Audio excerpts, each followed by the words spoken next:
嗨，大家好，我是坦平叔。今天是2025年4月8号，这一期咱们继续聊聊俄罗斯入侵乌克兰，看一看乌克兰战场上又有什么变化。今天是俄罗斯侵略乌克兰的第1140天，也是乌军进入库尔斯克的第246天。根据这个战争研究所的说法他说最近几个月俄罗斯在乌克兰的进展速度一直在稳步下降，部分原因是乌克兰在乌克兰东部的成功的反击。俄罗斯军队在4月5日至6日晚上对乌克兰进行了近1个月以来最大规模的导弹和无人机袭击。乌克兰官员强调俄罗斯正利用其在黑海的海军舰艇对乌克兰进行导弹袭击，并且在乌克兰和美国共同提议的黑海停火军事行动问题上继续拖延。乌克兰的空军报告称，初步数据显示俄罗斯军队从萨拉托夫州上空的图 95M 飞机上发射了9枚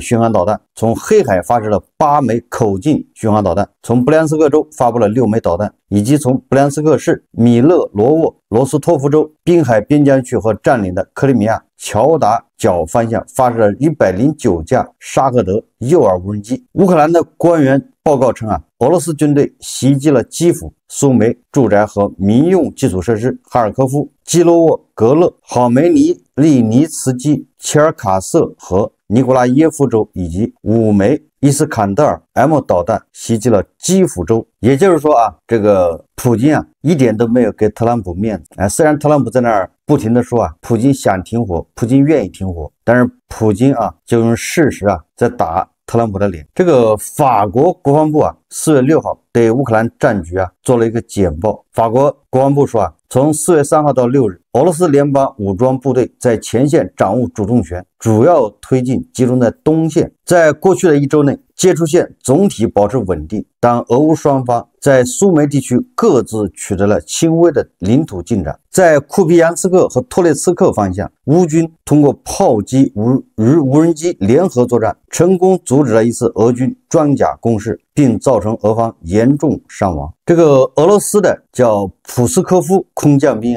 原本被计划降到这个乌梅州就是乌克兰的苏梅州就是降到这个乌克兰这边腹地，对这个乌军实行迂回包抄。不料中途出错，这个叫普斯科夫空降兵他们却降落在库尔斯克州的这个乌军占领的前线，结果这些空降兵成了乌军炮火的活靶子，彻底被火化，妥妥的是羊入虎口根据这个央视新闻报道说泽连斯基称乌军仍在库尔斯克坚守。泽连斯基在接受媒体采访时表示乌军在库尔斯克州牵制着 6.4 万名俄军。虽然俄方企图将乌军完全赶出库尔斯克州，但乌军仍然坚守在该地区，也没有乌军部队被包围。泽连斯基强调除库尔斯克州以外，乌军还在其他地区作战，这个其他地区就是布良斯克和别尔格莱德。普京要求俄军在3月底将乌军赶出库尔斯克，现在又是9天过去了，俄军不仅没有能将乌军赶出库尔斯克，这乌军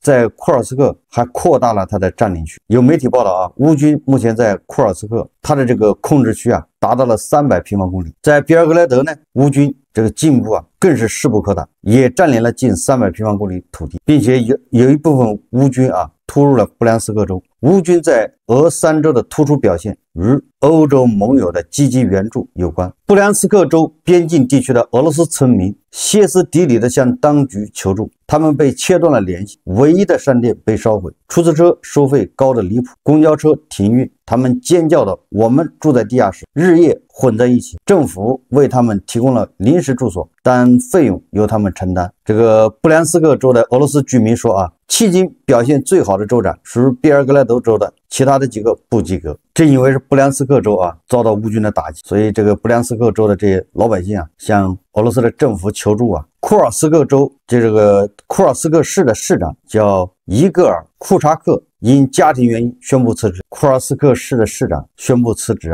恐怕也跟乌军在库尔斯克打击俄军有密切关系。自这个俄罗斯侵略乌克兰的战争爆发以后乌克兰的军工产能不断增长。2022年，乌克兰军工业生产了价值10亿美元的武器，2023年为30亿美元，去年为100亿美元，今年则估计为300亿到350亿美元。乌克兰现在最大的问题是缺乏足够的资金。乌克兰战略工业部长斯梅塔宁表示乌克兰今年可以生产350亿美元的武器，但只有140亿美元的资金。如果能获得足够的资金注入，乌克兰就可以发挥全部军工产能，并不断扩大。乌克兰军工业能满足乌克兰军队所需的30%到40%。去年乌克兰生产了240万枚炮弹，从60毫米口径迫击炮弹到155毫米口径炮弹一应俱全。今年炮弹产量会更大，也就是说乌克兰可以说叫越打越强。他现在就是缺钱缺资金如果资金到位他们的生产能力还能提高。相比之下，尽管欧盟为军工生产投入海量资金，但欧盟目前的军工产能却提高有限。所以这个英国皇家联合军种研究所注意到这一点，呼吁欧盟为乌克兰军工业注入更多资金。也就是说欧盟应该给乌克兰更多的资金，让乌克兰自己生产。后者不仅能够更多满足乌军需要，未来也能够为整个欧洲提供更多更廉价的武器。在欧盟制造一发155毫米口径的炮弹需要4000美元，甚至8000美元，而在乌克兰仅需1500美元。也就是在乌克兰制造一枚155毫米的炮弹，大概就是1万人民币。但是你要在这个欧盟生产一发155毫米炮弹，那就要3万到6万人民币。我们再看看外交以及国际援助。在与美国国务卿卢比奥会晤时，北约秘书长吕特透露今年前3个月，北约承诺向乌克兰提供的216亿美元的军事援助。马克·吕特充满信心地表示，北约援助将让乌克兰能够在必要时继续战斗。此外，马克·吕特还回应了美国总统特朗普关于乌克兰不会加入北约的言论。乌克兰加入北约的进程不可逆转，但具体时间尚未确定。当前我们正通过密切合作强化乌军战力以及北约体系的兼容性。这个吕特前一段时间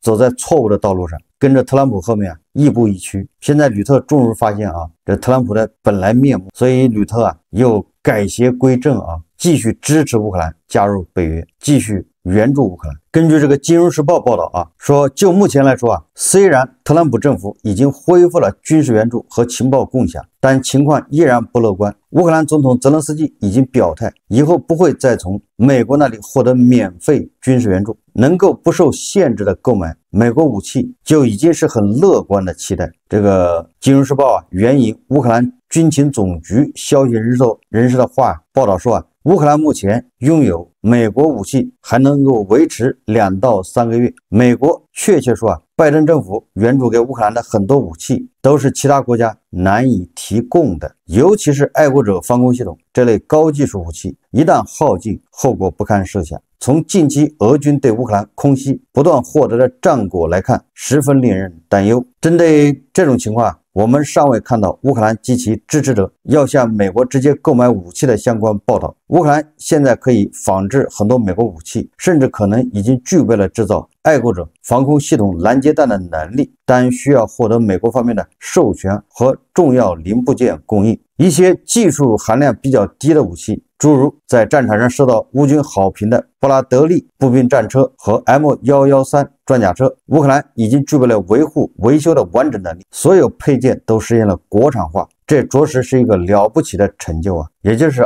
乌克兰和欧洲要适应这个美国很有可能不再像以往那么支持乌克兰。你能花钱从美国买武器就已经不错了。这个特朗普现在越来越对乌克兰强硬。按照泽连斯基说法特朗普的所谓和平计划就是胡萝卜加大棒。很遗憾的是他把大棒留给了乌克兰，胡萝卜留给了俄罗斯。大棒给了受害者，胡萝卜奖励给了侵略者。4月7号每日电讯报专栏作家约翰逊预测了美国总统特朗普对乌克兰的最后通牒。也就是这个每日电讯报的专栏作家他说这个特朗普要最后向这个乌克兰施压，与俄罗斯达成和平协议，否则将失去美国在情报和后勤援助方面的支持。消息称这个专栏作家约翰逊警告称，乌克兰可能面临美国总统特朗普的最后通牒，这可能是迫使乌克兰在按照俄罗斯的条件与俄罗斯实现和平，与失去美国支持之间做出选择。据他称这项俄乌和平协议可能由俄罗斯总统普京决定，也就是特朗普要逼乌克兰按照普京的意思去实现和平，那就是让乌克兰跪下，让乌克兰以战败国的身份跟普京谈判。从这也能看出特朗普的嘴脸他对普京施压表现的无能为力，对普京极其软弱。但是对泽连斯基的施压，那种霸凌那种欺负已经到了无以复加呀。约翰逊强调如果乌克兰做出领土让步，乌克兰民众的情绪将会低落，失败主义可能会在乌克兰的军队中蔓延。他强调泽连斯基政权的垮台只是时间问题，乌克兰可能面临解体的威胁。也就是说，如果泽连斯基选择领土换和平，那么乌克兰恐怕还要分裂，泽连斯基也要下台。这就是特朗普的这个毒辣之处另外这个约翰逊还指出俄罗斯直接投资基金总裁基里尔·德米特里耶夫访问美国，对俄罗斯来说是一次外交政变。约翰逊暗示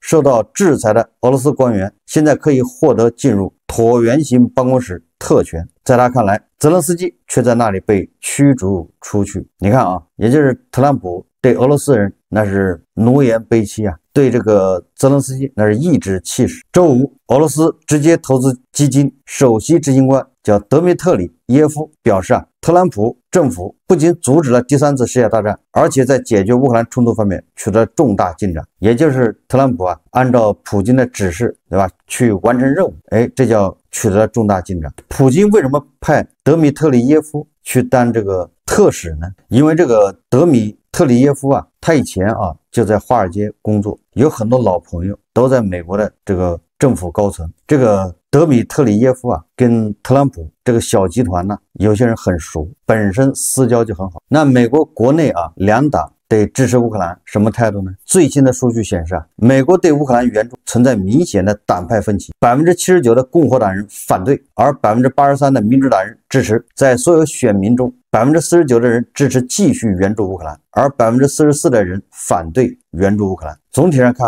支持乌克兰的还是占多数。那么共和党里面呢，反对支持乌克兰的占多数。这一分歧反映了外交政策观点的广泛转变。共和党人越来越倾向于孤立主义，而民主党人则继续支持国际联盟。也正因为如此所以特朗普就给普京跪下，也就不足为奇所以这个泽连斯基现在意见非常大根据法新社报道说乌克兰总统泽连斯基对美国未就俄罗斯拒绝同意全面无条件停火做出回应表示遗憾。与此同时乌方称莫斯科最新一轮空袭造成2人死亡。泽连斯基说俄罗斯对乌克兰发动了大规模的导弹和无人机袭击，还造成7人受伤。他警告称莫斯科正在加强空中打击力度。报道称在这场持续3年多的冲突中，乌克兰已同意美国提出的无条件停火提议，但俄罗斯总统普京拒绝接受该提议。这1个多月已经过去了特朗普是天天都说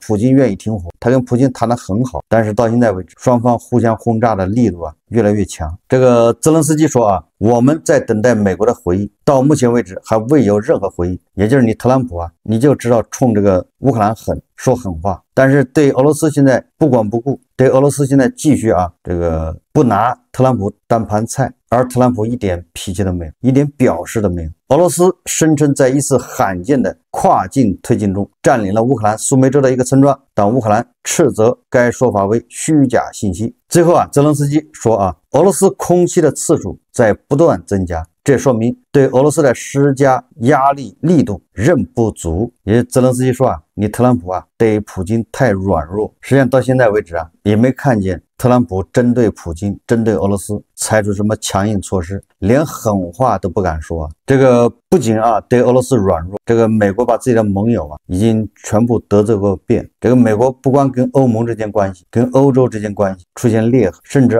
美国跟英国之间关系现在也是岌岌可危。根据美国媒体说法，美英特殊关系的最后一个堡垒情报合作正在出现裂痕。本来美国和英国之间那是亲密无间的，这大家都知道，那情报是共享，所以它之间是特殊关系。但是美国媒体说美英特殊关系最后一个堡垒，关于情报合作正在出现裂痕。为什么呢？说特朗普下令暂停与乌克兰分享美国情报，即使是在五眼联盟内部，尽管盟友谴责对乌克兰的决定，但英国强调两国关系仍然密不可分，也就是英国他认为跟美国的关系还是密不可分的。所以说欧盟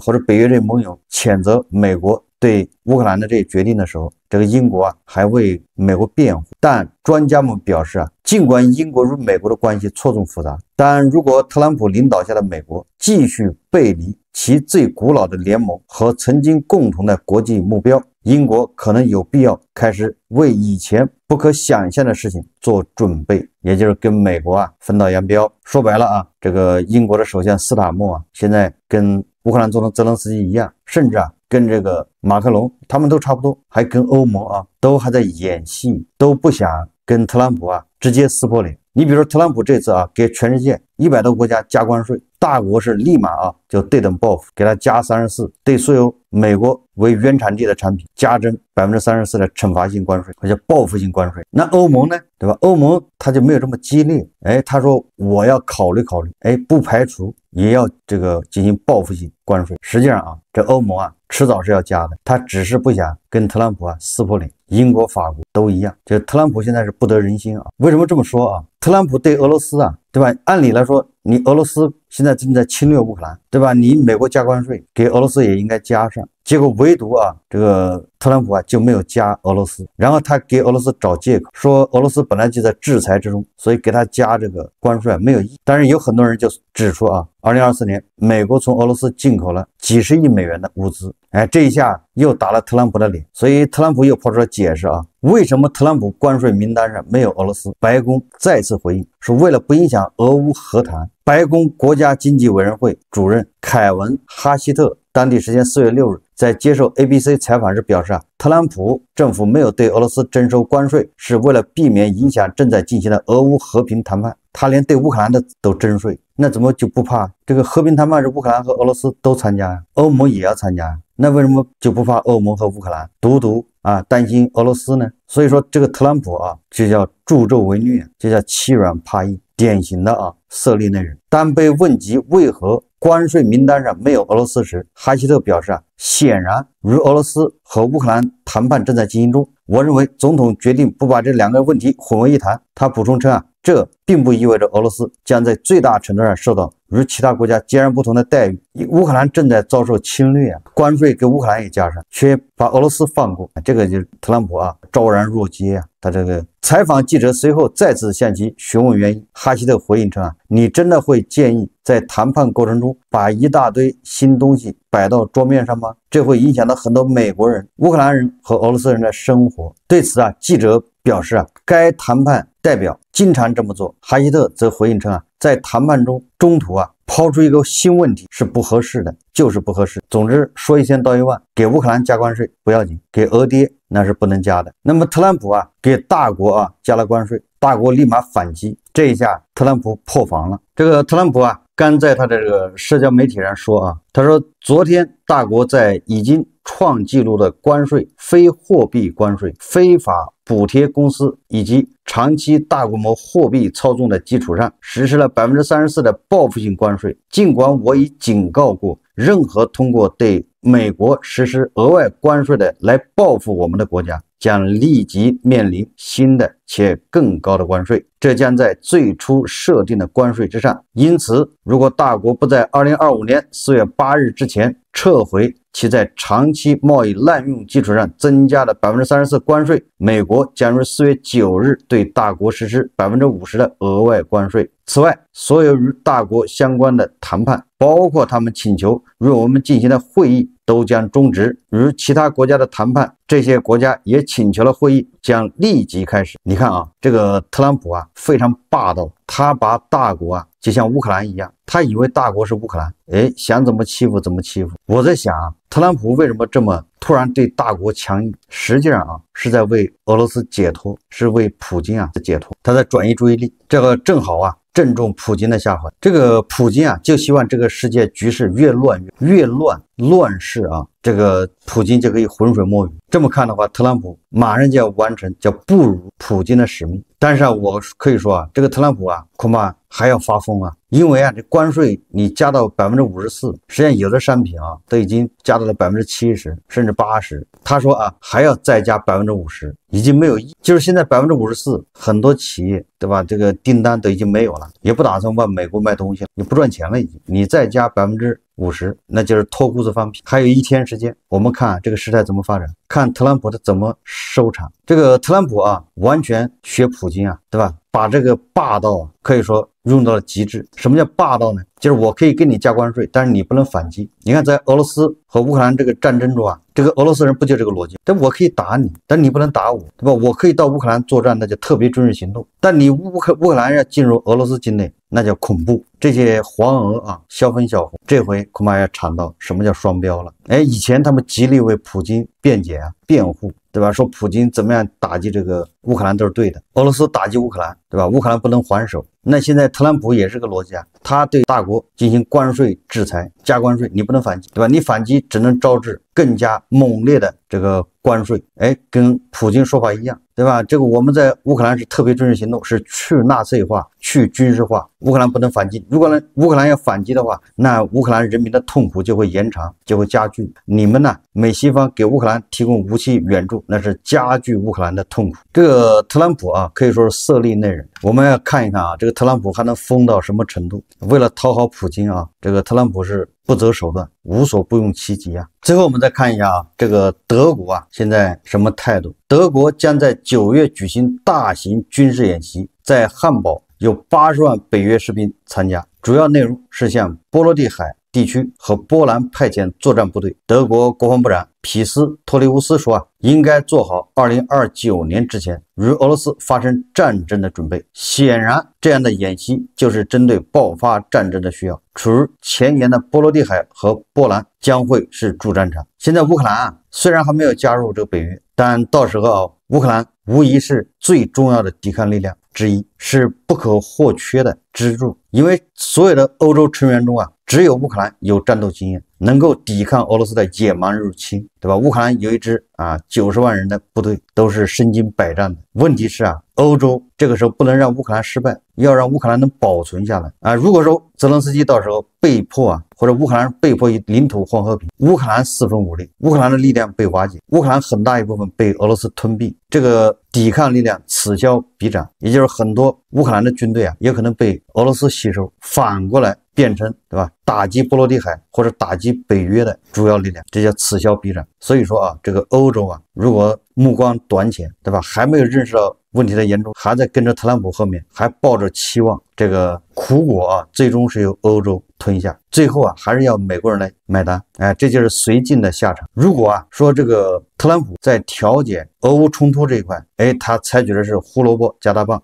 生把这两个人往谈判桌上拉，这是他商业谈判的一种手段。你还给予部分理解啊，但是他在关税这一块完全是不可理喻的，一边倒的倒向俄罗斯，对吧？对俄罗斯和乌克兰都区别对待，对他的盟友欧盟啊，也是加那么多关税，完全一副翻脸不认人的样子。所以说，欧盟如果到这个时候还没有认清美国，还没有认清特朗普，那后面的苦果啊，那就有的吃。我们继续关注特朗普在为普京服务的这条道路上还能走多远，会不会迷途知返，这个值得观察值得关注。好，这期节目我们就聊到这，感谢大家收看。如果喜欢我的节目，欢迎订阅转发，也可以在下方留言评论，谢谢大家。